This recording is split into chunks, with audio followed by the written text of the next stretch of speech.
Pro wrestling fanatics, we got one question for you. What you gonna do when the RBV, Poz, and the power of Hulkamania run wild on you?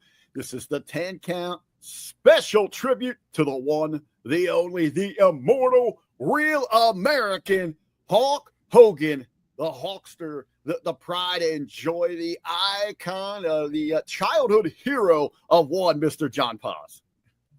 There's no doubt about that. The first real, outside of my dad, of course, the first real, childhood hero that I had was absolutely the immortal Hulk Hogan, the Babe Ruth of wrestling, the god of wrestling, the John Wayne, if you will, of wrestling. Hulk Hogan. Absolutely. We're trying to stick to the format here, 30 minutes. And Poz and I were talking like, man, how can we give a proper tribute? We're going to give it our absolute best. 10 topics covering the immortal one, Hulk Hogan. Poz, let's dive right into it because, so many memories from the, Hulkamania running wild through the early years of WrestleMania, through our teenage years with WCW, but it goes way back further than that. Let's talk a little bit of life before the bell for one, Mr. Hulk Hogan, before he was the Hulkster. So interesting that he really did play bass guitar. Like he really was a musician before wrestling. That is the interesting thing, because I know the Metallica stuff kind of gets a little blown out of proportion. And hey, worker's going to work. I don't know if people believe that or not, but old school worker, old school Carney, talking about that. He's playing the bass over at Tootsie's Bar and Grill, according to Roddy Piper, when he was a young man. So when you look at it, it's just one of those things where obviously he was a huge wrestling fan. He used to go to the shows. He was a fan of Dusty Rhodes. He was a fan of Superstar Billy Graham. He was a fan of Austin Idol. He kind of took a little bit from each one of those guys and added it to eventually the Hogan persona. But he was a fan, was obviously a big, big dude, and he did play bass guitar before getting into the wrestling business. Yeah, I think it's interesting. Born there in Georgia, and very early on, I think after like 1 year of being born, him and his family moved to the Tampa area. And some of his early loves, as you mentioned, man, as a kid, he loved baseball. It was a big time pitcher. She said a bass guitar. She had that desire for that spotlight to entertain the masses, if you will. But, even back then, that love of professional wrestling and drawn to that spotlight, a big fan, as you mentioned, of Dusty Rhodes. And it was Superstar that, that was like, man, he's like, I want to be this guy. This is who I want to model myself there. He starts working out. He gets some connections inside of professional wrestling, Poz, and he's off to training. And that's where, one of the first big legends with the Hulkster break a leg, brother, when he jumps into the business. See, the crazy thing, and it's funny, I was a while ago, obviously before Kevin Sullivan had passed, we were talking about this, and maybe several other wrestlers talked about this, with Hiro Matsuda breaking his leg in training. If Hulk doesn't come back, what happens to the business? Where does it go? Or, does it kind of go the way of roller derby? Maybe not, but I don't think it becomes a global phenomenon that it would eventually become. But when that happens, he goes to the training in Florida, he trains with Hiro Matsuda. I know Matsuda's tough trainer. Luger's talked about it. Several guys, Ron Simmons, a bunch of guys have talked about how tough of a trainer he is. But breaking a guy's leg that doesn't know what he's doing in there, huge mistake. Imagine if Hogan didn't come back. Hiro Matsuda would probably be, and it's hard to say, but maybe the biggest idiot ever, never would have known. But like, if you just think about it, like if you got God's eyes or whatever, you're looking at, might have been the dumbest move of all time. I mean, what an idiot. What are you doing here? What a horrible trainer. Well, the old school mentality, Poz, you're really going to set someone to see how bad they want that. They probably look at this guy, at this point, still maybe a little overweight, still maybe a little dopey. Okay, he's in a bed. He's doing some other things here. Is he really going to take this serious? Is he just trying to get a rub here from the spotlight? But as you said, the Hulkster, he breaks that leg day one, as the legend is of training, takes almost an entire year to come back from that. As well, he dabbles in some other things. He was big into the bodybuilding, where he met some people that introduced him to professional. So he's helping run a gym at the time. I think, they've got some other business ventures, entertainment venue things going on there.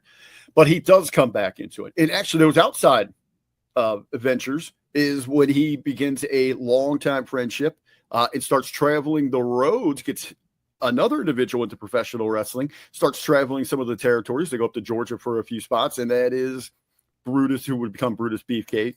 The Boulder brothers make their splash into the professional wrestling scene. Kind of love that, and just the loyalty of Hogan. I know they kind of up and down with the relationship over the years, and really kind of fell out of favor with each other, mostly because Beefcake's wife, but they kind of did make amends and become friends again towards the end of Hulk's life there. Beefcake even said he kind of admits that they weren't buddy, the whole time. He kind of regrets a lot of things he said about Hogan, and that's maybe a different story for a different day. But one of those things, look at the loyalty of Hogan. Not only does he travel the roads with him, then Hogan becomes a huge star, gets him into WWF, gets him into WCW, gets this guy a paycheck until like the year 2000. Pay-per-views together. Main event Starrcade, for Christ's sake, yes. So one of those things where look at the loyalty of Hogan. What a good friend, what a good guy, what a good person. He's helping his little buddies, little quote-unquote little brother there, the Boulder brothers. He's helping him out all along the way, and obviously was a longtime friend of his forever. So pretty cool of Hogan, just the way he is. I mean, just as everyone should know, or anybody that has heard stories of it, super loyal guy, super to his friends, like to almost to a fault. Well, I think that will be kind of a running theme through here. The topics here on this episode of the 10 count is those relationships that Hulkster made throughout his career. And I think what's very cool, we look at the early on, from day one, breaking that leg and sticking with it as he continues to grow throughout these territories. Obviously, back then, with a man of his physique, typically build it, 6'7", 6'8", legit over 300 pounds, just a massive mountain of a human being. Thus the name, the Boulder brothers, exactly what he looked like everywhere he went. So a lot of the territories, they naturally kind of pitch him out there. All right, he's going to be a heel. It's a monster heel for our baby faces to overcome. But even early on, that natural charisma, fans could pick up on it. Oh, no doubt about it. One of those guys that just had it. You know what I mean? Hard to describe. You don't know what it is, but just the aura, the charisma, the look. It's like, man, I don't know who this guy is, but he's somebody. And then obviously, eventually, everybody would eventually find out who he is and know who he is. But at that point, it's like, who is this guy? I don't know who he is, but he's got something about him where I feel like he's somebody. Well, and there is that big early on success but outside of WWF at the time, globally as well. Yeah. But I mean, I remember first, really picking up on it, that run in the AWA. And then also, later on learning about the power of Hulkamania itself on a global scale with his tours in Japan. You can jump into either one of those. I mean, they're both amazing stories, but especially we think of Hulkamania being born with Vince McMahon in the WWF, but brother, it was running wild in the AWA. Huge business in the AWA. And it's crazy to think that Verne Gagne wouldn't pull the trigger on it. So he had this big feud with Nick Bockwinkel, and they were building up Hulkamania, and he would win the title. The beginnings of the career-long feud with one Bobby Heenan as well. Yes. But it's one of those things where it's like, okay, you're not pulling the trigger, bait and switch. We're going to pretend he's the champion, then we're going to take it away, you got to end up pulling the trigger. You can't do that. That arena was so insane that night. And right, that Vince is paying attention to this. It's like, oh my God, this is the most popular guy in the AWA. He's keeping an eye on all talent that he's going to raid eventually and steal. And who's going to be his mantle? Who's the guy who's going to be the top of the mountain? Who's going to be like the cherry on the top there? And he's looking at Hogan, and he probably can't even believe that Verne Gagne won't pull the trigger and give this guy the title and give him the run and give him the push, because had he done that, who knows, maybe he doesn't go to WWF, maybe he doesn't go to Vince McMahon if he felt the loyalty and the love for Verne Gagne. But it was crazy. He just kept pretending he's the champion. Oh, DQ, this happened. Bockwinkel retains the title, and just kept doing that. And Hulkamania was so over in AWA. It was like, man, if you would have just pulled the trigger, who knows? AWA might still be here today. Who knows?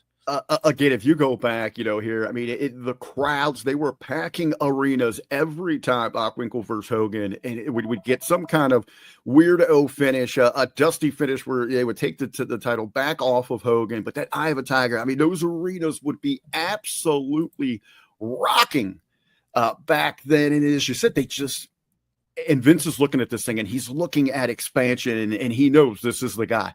This is the guy that they hitched the wagon to, that house that's going to pull everything forward, which does bring up, that great debate. If Gaudio would have seen it, made that move, how could have it forever changed the course, the future at that time of professional wrestling? And we talked about those friendships. We had just mentioned the feud that would be born with Bobby the Brain Heenan. One of the, some of the most iconic images and scenes of professional wrestling start there in AWA. We first see Mean Gene in the Hawkster together. And all the, the great memories that they would share throughout each other's careers.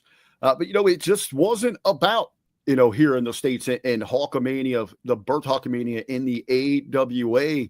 Globally, going over to Japan, we talk about that mountain of a man. I mean, here comes the foreign a Godzilla for the fans over in Japan, and such an impact he had over their Poz. Man, he was a god in Japan. First up IWGP World Heavyweight Champion. Once you beat Inoki and knock Inoki out, that just obviously raises a lot of eyebrows in Japan, and he just becomes an absolute legend over there with the Axe Bomber. And then, through his time there, eventually later on too, just great matches with Muda. He had some great matches with Fujinami, Tenru, Chono. There's a bunch of great stuff from him in Japan. I know that's like the funny thing is like, whoa, he could really work in Japan. He didn't really need to show it the States, but over there you have to show it. And he kind of showed he was the damn good worker and could do that style, and he could really work. So that's kind of a funny thing with Hogan too. Although there's some great matches.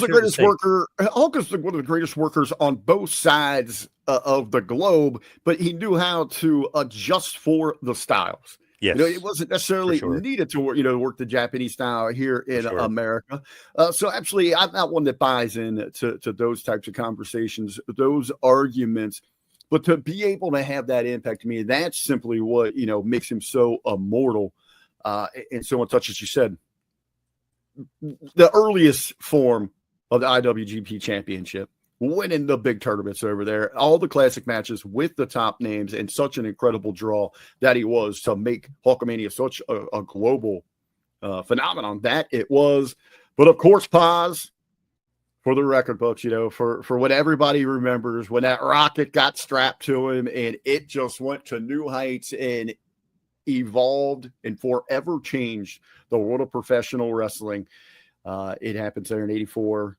He reemerges. Vince's vision is going to unfold in front of our very eyes. This is when Hulkamania truly runs wild.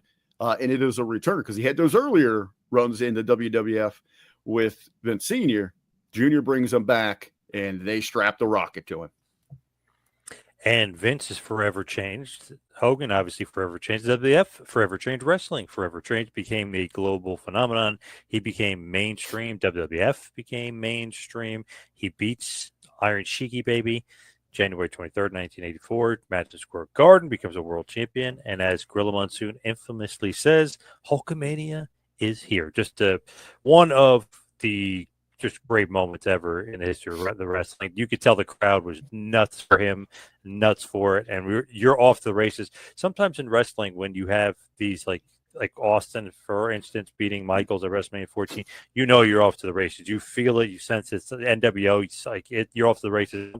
So Hogan beating Sheik was like kind of just really like the launching pad. I know slamming Andre WrestleMania 3 kind of takes it to another stratosphere, but that was the launching pad. Introduction of beating Sheiki Baby.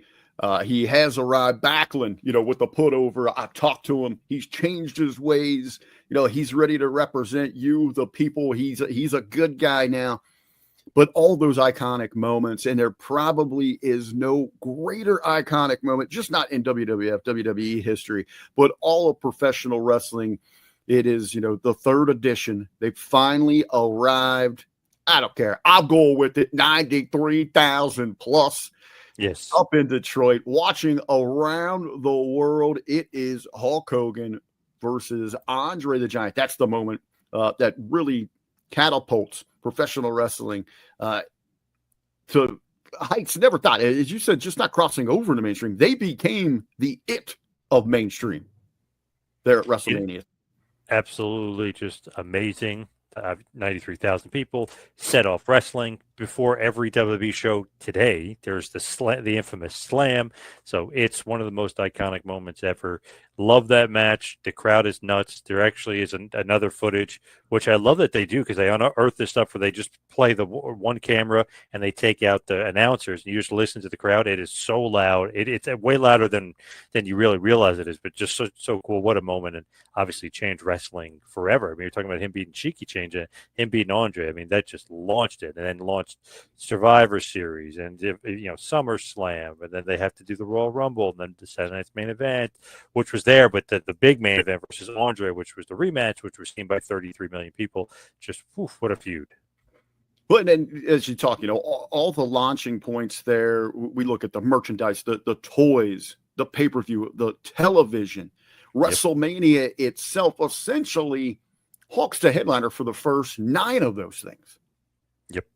Hogan plus Poz is the selling point for an entire decade of WrestleMania. That seems absolutely insane. And we're talking about those iconic moments. So many lists there in that early run, his second run there with the company, but to really be the face of the place, to elevate everything. Macho, the battle with Macho, the battle with Warrior, ending the Cold War, taking down Slaughter, and defending America against the Middle East. Just such incredible memories and an impact on professional wrestling. And after that decade there, Poz, times are changing. The company's moving in a different direction. And the Hulkster himself, he decides to go in a different direction. He had dabbled a little bit, dipped his toe into the big screen. I'm not talking about the NWO here, but Hulk goes Hollywood. He had some spots there on television, some Saturday Night Live, some A-Team. Even early on in that transition, ended his first run with Vince Sr. And maybe his most notable role is as Thunderlips in Rocky III. Poz, your fond memories kind of spanning the broad run, the years that Hulkster had on film and television. I know some people say, "Oh, the movies weren't that good," but they were what they were. I mean, you know what you're getting. You're not going to get, Oscar-worthy performances here. No Holds Barred is great. What a great movie! Suburban Commando, Mr. Nanny, Thunder in Paradise. I mean, they're all very entertaining, very good stuff. You know what you're getting. And nothing crazy. He wasn't trying to, break the mold here or do anything, too crazy, or wasn't going to put on this great acting performance. It was just pure entertainment. You knew the fan base, what you were going for. I liked all the stuff. The Gremlins 2 cameo is great. So no complaints there or whatever about him in Hollywood. 3 Ninjas, I'm fine with. I mean, it is what it is. There's nothing. It's all entertainment. You look at those early, spots that he's getting to do, and it speaks again to the magnitude, the crossover power and appeal of Hulkamania, of how everybody wanted a piece of the action, and just the cameo spots, what they meant. It really, as we talk about that birth and that charisma that caught fire with the audience, going back to Thunderlips and getting to see him on the big screen there against Rocky when it was so hot, in professional wrestling. You see the boxer versus the pro wrestler. We would see that around the globe at that point. And then to see Hulkster on screen with some of the other larger than life figures. And it was when he was doing a talk show spot with Lou Ferrigno, the Hulk. And someone even had commented like, look at how big he's towering over the actual Hulk. This is the Hulk.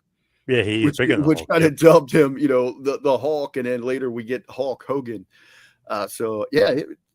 Quite a career. But it's funny, when he gets into that early '90s, and we do have the action scene, that he is centered around with No Holds Barred.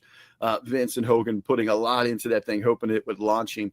But it's funny that he then runs into kind of a phase in Hollywood where they're taking those '80s muscle men, those hard asses, and putting them in kind of into funny roles. We got like Kindergarten Cop, where they're doing the buddy flicks and things like that with Arnold and Stallone and all that. Yep. Hey, but an early pop here for the show, not the pop of the week here, but an early one. Hey, how can he complain about this? Mr. Nanny, yes. You get Mr. Nanny. You get to see the Hawkster in a tutu doing ballet. Yeah. He said he goes to television with Thunder in Paradise. That was supposed to be, could have been a really big hit for him there. But the ring comes calling again through a meeting as legend with Ric Flair. He gets a meeting with one Eric Bischoff, and Hulk Hogan signs a deal to go where the big boys play. Shocking. One of the big shocking moments here of his career. He's going to World Championship Wrestling. What did you think when you had first heard this? Your hero leaving the WWF. I loved it because I wanted to see him back. I wanted him back in wrestling. So immediately I thought WCW was the biggest game in town. As soon as he shows up, I thought they were the major leagues. And I was a lifelong WWF fan. But just to me, he equals money. He equals major leagues. He's the top dog. So wherever he goes is where the big boys play football, but that is where the top guys are, as long as he's there. And Flair, obviously, one of the top guys as well. But to me, that was the first chink in the armor for Vince, where Vince was like, wow, what a terrible businessman. He thought Hulk Hogan was done. That was like, wow, what a dummy. And obviously that almost put him out of business. So obviously that really proved to be true. It's like, wow, who made who here? You know what I mean? If Hogan's going someplace else and they're the number one game in town, Vince not looking too good for a bit there, for a couple of years. Yeah, it is. It's like, oh my God, this is an immediate game changer. Yeah. WCW, who was always pretty good, but that second tier, but boom. All right, now have they leapfrogged? Are they number one? And you see the floodgates, all those legends that we love that had made Vince in the 80s and early 90s, they're now jumping ship. We have got a game changer in the business here. And the first big payoff. One of the biggest fumbles, of Vince's run there at WrestleMania wasn't giving us Flair and Hogan. Now we're going to get this thing. It was some years later, but there's still that great excitement. When you and Miss Sullivan doing the show, did you guys talk about the early booking there? I had heard in an interview at one time that Sullivan even said, though, because they had to go with what Hulk was familiar with. And even though they saw times were changing, it was still, okay, we got to come up with these crazy giant figures to battle Hulkamania. The whole goal to take down Hulkamania, to have Hogan rise up to once again be victorious. But I had heard him say that the entire point of the Dungeon of Doom was to come up with characters that were so absurd that no one could absolutely like them at all, just to make sure that Hulk was still getting over. Well, he never, that was never discussed. He never mentioned that. That sounds maybe a little hokey, maybe a little silly. I actually heard him say it to somebody. Wow. Okay. But he told me or whatever, when we were doing the show, we were talking about it. And he said basically whatever Hogan was comfortable with. So they strictly went with like stuff that would have worked in the 80s and the guys that he worked in the 80s and WWF stuff and going hokey and corny because he felt like that was Hogan's like comfort zone. And then eventually he would say, hey, this isn't really working anymore. Let's turn to heel or let's go in a different direction. Let's go a little darker. And then Hogan would agree because the stuff of the Dungeon of Doom was passe. It's old. It's corny. It's hokey. It's not really getting over anymore. So that's kind of like the general direction of where they headed into the NWO. How did Mr. Sullivan say that? How receptive was Hogan to those early pitches? Because I do know that Sullivan had, they had talked about, man, do we need to turn? Yeah. And Hogan was completely, I don't want to say turned off, but it had to be, all the pieces had to fit perfectly. He was not ready to turn at that point. Initially, he thought it was a bad idea. He was against it. So when they came back at him with it, they actually thought he was going to deny it again, even though kind of all the facts pointed to like, you need to turn. This is good for the business. It's good for WCW. This will be a huge game changer for us. Just as far as like we're doing okay, but this will really send us off in the stretch where we're making huge money here. It's going to be or business changing. I mean, it's going to really revolutionize wrestling. So he eventually agreed to it, but they actually thought he wasn't going to agree to it because he was so against the idea every time they pitched it. You talk about those what ifs. What if it doesn't work for me tonight, brother? But of course, Poz, you said business changing. Another iconic moment. It was life changing. The formation of the NWO. And yes, we talked about The Rock and wrestling, what it meant a decade prior when Hulkamania begins to run wild inside of the WWF. We talk about it being catapulted to the front of what's hip in society. Yes. As great as that was, this is beyond that. It's even newer heights with the launch of the NWO, creating the Monday Night Wars in the Attitude Era. It really starts that night when he defects. It's nuts. I mean, you can't even like overstate it enough how the NWO changed the business, created the Attitude Era, created the Monday Night Wars, created Stone Cold Steve Austin, essentially created the heel Vince McMahon character. I mean, created everything successful at WWF. They launched it. They were the reasons. Vince and WWF piggybacked off of the NWO, which changed wrestling, which changed the business. So, yeah, I can't even, state how over it was and how popular it was and how mainstream it was and everybody's wearing the shirts and everything else. That just took over wrestling and literally sent it off into the stratosphere where WWF was able to once it slowed down 2 years later, over 2 years later, then WWF capitalized with, Austin and McMahon.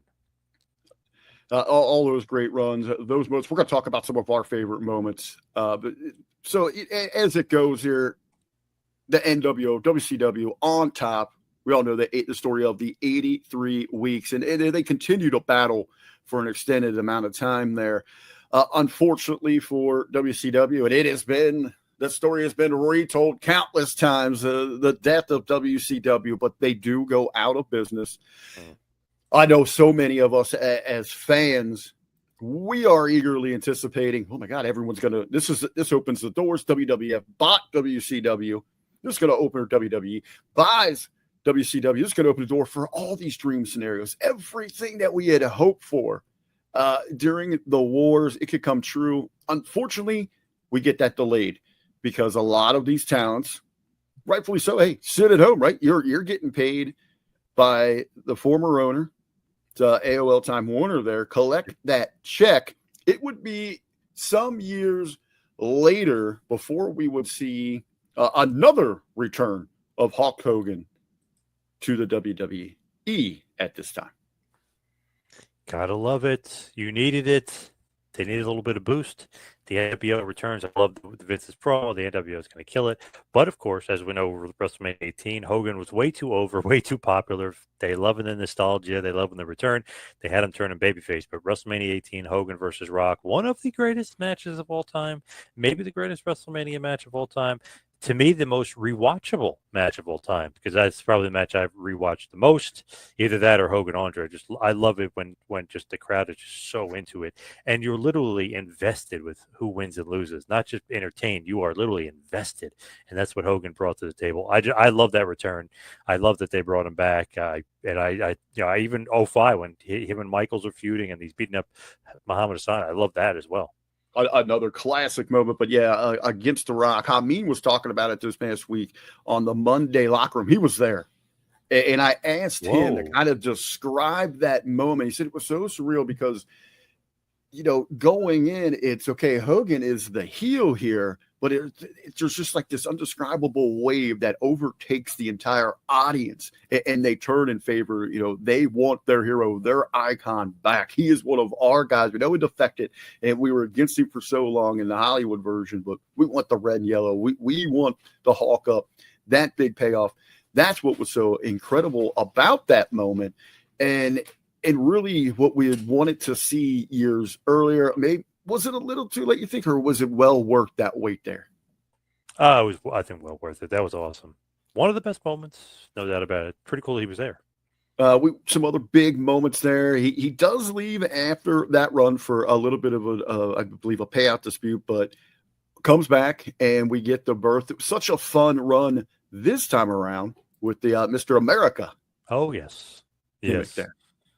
It was pretty funny. Good tongue-in-cheek stuff. Good for what it was. We're used to that gimmick, whether it be the Midnight Rider or the Blue Blazer, whoever. Just we love Max gimmicks, even for when it's obvious who the guy is.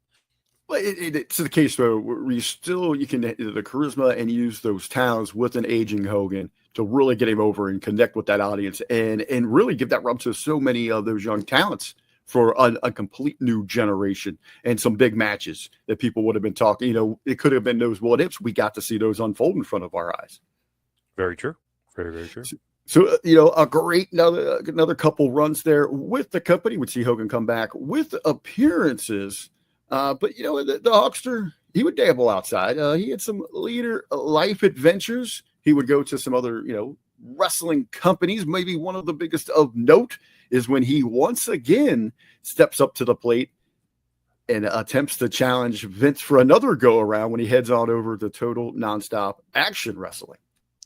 Funny, I know everybody rips on it. I didn't really mind that run as much as some other people. I know maybe it ended not as good as it started, but there's a couple big rating getters that he got. Big shows. A couple in the 2 millions that he got. So I mean, he did help them for maybe a short period of time. You say a little injection. Maybe they shouldn't have went to Monday nights, but it definitely helped them for a small bit of time. You got to push it because there was a lot of hype. There was a lot of energy. People wanted that competition again. They believed that Hogan, with the team of Bischoff, could do it. I think personally, great intentions. There could have been so much potential there, but maybe not just the eggs in the basket, but the business plan really wasn't intact. They were ready for, no pun intended here, the initial impact, but they didn't know the long game. Yeah, they kind of like blew their load, if you will, right away, and didn't have a long-term goal in mind. But he did some other things. We had the Hulkamania tour down in Australia. Yep. He had the Micro Championship Wrestling. He had the wrestling-based reality show as well. Hogan's never been he's never weird away from some maybe over-the-top business adventures, even with some of the endorsements and things that he's put his name on. So always the ultimate opportunist when it comes to business deals like that. We see he dips his toe in. Not dips his toe. They go full in on this thing. And I think this is probably one of the things that he truly regrets is this is where a lot of the controversies start is the Hogan knows best when they go to the reality television. Yes. Definitely, huge rating getter. Obviously kind of set off reality TV for a while, but definitely regrettable in the end. Just obviously Linda becomes an egomaniac. Obviously we find out all the problems with Nick and the issues with Brooke and everything else. So yeah, in hindsight, maybe a bit of a mistake, although pretty legendary show. You look at, the hardships, the sacrifices for the entire family for this entire run. You look at a guy that's on top. He's doing all the PR, is beloved around the globe. Something's got to give, brother. And it's the family life, unfortunately. And there was probably a lot of strain there. And now they're all being pushed into the spotlight. And you got these networks, these execs promising you, look at what it's doing for Ozzy, who also, God rest his soul here. You look at some of these other families that are hitting it big through reality television. They don't tell you that dark side of it is they're going to expose a lot of your secrets. And it's going to cause a lot of hurt. And it takes a very tough individual. Hulk carried a lot of that on his shoulders, but now that's for the whole family to try to handle that burden. And unfortunately, it didn't seem like that they could. And so they're spread so thin. As you said, some of those demons are exposed, and it just really didn't work out. And this is really where the controversies of Hulk Hogan take center stage and create such a chaos around his life. 100%. Maybe in hindsight, maybe he shouldn't have done it. It's hard to say, but yeah, you want to cash in, but then, the repercussions of it, the dark side of it, not good. Well, it's one of those times maybe when he rolled that dice where it didn't necessarily work out for him. But some other business ventures out there. If you're a big time Ultimate fan, I know Poz has been to one location. They got one down there in Florida. They've got one just opened up just let me go in Pigeon Forge. I've been to both Florida. Clearwater and Orlando. Oh, yeah. Okay, so we got the two down there, but of course I'm talking Hogan's about hangout. And Hogan's hangout. The beach shop and the hangout. Okay. Yes. So we got a couple of them that you can check out there. How cool are these things, Poz? You've been to them. I haven't had the opportunity to visit one. I got to be honest. I'm a huge, obviously, Hogan mark, huge Hulkamaniac. They're almost a little scary getting into just for the fact that there's so much good merchandise that you're afraid that your wallet and your credit cards are going to be gone and that you're going to get in trouble. You're going to get in trouble at home for that stuff. Because I literally, the last time I went in there, oh my God, I was like, the magnets, kid in a candy store, hat, figures. Oh my God, they got the ring, all these cool pictures you can take, all this memorabilia, all these posters. Like legit, I literally looked at almost everything and I was like, I literally could buy one of everything. It like, and so you could spend thousands of dollars. I didn't go that far, maybe hundreds, let's put it that way, but you could spend thousands of dollars in there easy. It's just nuts. And like the shirts, every shirt's cool. So like, oh, that cool Hulkamania shirt. Oh, the WCW Hogan shirt. Oh, the NWO. Oh, this NWO shirt. Oh, like I just saw an awesome one when I was in Disney. A guy actually wearing. I didn't know they made it. It's the Bash of the Beach, the green, but it's just Hogan's Beach Shop, Bash of the Beach '96, whatever. I was like, if I saw that one, I would have bought that one at that point. So there is so much. What do you call the tank tops too? It's like holy, there's the hats. There's so much good stuff in there. The figures. Last year, me and my son went. He wanted, which is crazy, he wanted a Hogan figure. He wanted a Rock figure. So they have figures of other wrestlers in there too. So yeah, they got a lot of stuff in there. Very, very cool. So for all the fans, you can check those out, those 3 locations there on the bucket list for any ultimate Hulkamaniac. Pause now. Let's talk about, let's get a little personal here. As lifelong wrestling fans, of course, the Hulkster has touched our lives in so many ways. Anybody that's a fan or involved in professional wrestling has at least a handful of Hulkamania stories, brother. What are your favorite memories of the Immortal One? In ring, just want to say WrestleMania 3, WrestleMania 18, WrestleMania 5, just because you're so invested in the Hogan Savage feud. I think it's the greatest feud of all time. Hogan Warrior, even though I hate the ending or hated the ending at that point, it was a cool, obviously great match and passing the torch. That's different story for a different day, but there are so many awesome matches. MSG versus Slaughter, June of 1991, which really shouldn't have been the main event of SummerSlam that year. That's different story for a different day. But there's just so many awesome, cool Hogan kind of memories for me. But as far as meeting him, I've met him 5 times. Awesome. There was one time where me and my buddy Vinny, we're near the front of the line. We got a book signed. We got his autograph. He was joking around that we're bigger than the Hardy Boys. We're joking around that why didn't he face Lesnar Survivor Series 02? Why is Big Show on the mat? We were like joking around back and forth. He's messing with us. We leave. We get a camera because there's strictly no cameras allowed. You're not allowed to take pictures. They want to go really quick through the line. So we leave. We come back. We purposely buy another book. We make sure we're last in line. And I literally, as we're walking up, my buddy goes, what if Hulk doesn't remember us from earlier? I was like, oh, what a regret. Why did we come back? We had such a good moment with him. Why would we do that and come back? Jimmy Hart was there too, which just makes it even better. He goes, whoa, whoa, whoa. Again, we're literally the last 2 people in line. He goes, whoa, whoa, whoa. He goes, Jimmy, like joking around. So at first he said we were bigger than the Hardys, but just for like clarification, I guess maybe to get Jimmy's attention, he goes, the Hardy Boys are back. And he's like, what are you guys doing back here? So he remembered us from a couple hours early. We were floored. And he goes, you guys have a camera? We're like, yeah, we do. But that guy who's running this thing said no pictures. And and the guy goes, Hulk, there's no pictures. And he gave him like a desk there. He goes, these guys bought 2 books each. He goes, they're getting a picture, brother. So he made us, and he goes, Jimmy, get over. And he made Jimmy Hart get in the picture with us too, which was awesome. Like it was so great. And then there was a couple people in wheelchairs, and he goes, and they're getting pictures. So like, what a cool guy, what a nice guy. I was like, man, and every time I met him, there was like he tries to like make it personal. Like he's asking you personal stories. He doesn't just want it to be wham bam, thank you, man. He tries to make it personal. So really awesome to meet him and him to be that cool and remember us, and like just what an awesome guy. And to interview him too. There's another favorite member. That's a bucket list thing. Just unbelievable. I got to interview him. Yeah, so cool, man. That is an awesome ass story, brother. I can't top that, but it's just, the memories. I wasn't necessarily a Hulkamaniac, and it's certainly not to any levels that you were, Poz. But as you said, man, WrestleMania 3 is what brought me, man. Guys that are our age, that body slam truly was the game changer. But WrestleMania 5, Mega Powers explode. I was so divided at the time. I didn't know which way to go. Poz, I'm going to tell you, man, I had an easier time dealing with my parents' divorce than I had to the Mega Powers exploding. How could I, who was I going to choose? I love Savage, but I had no problem hating him when he's shooting Hogan. No problem with that.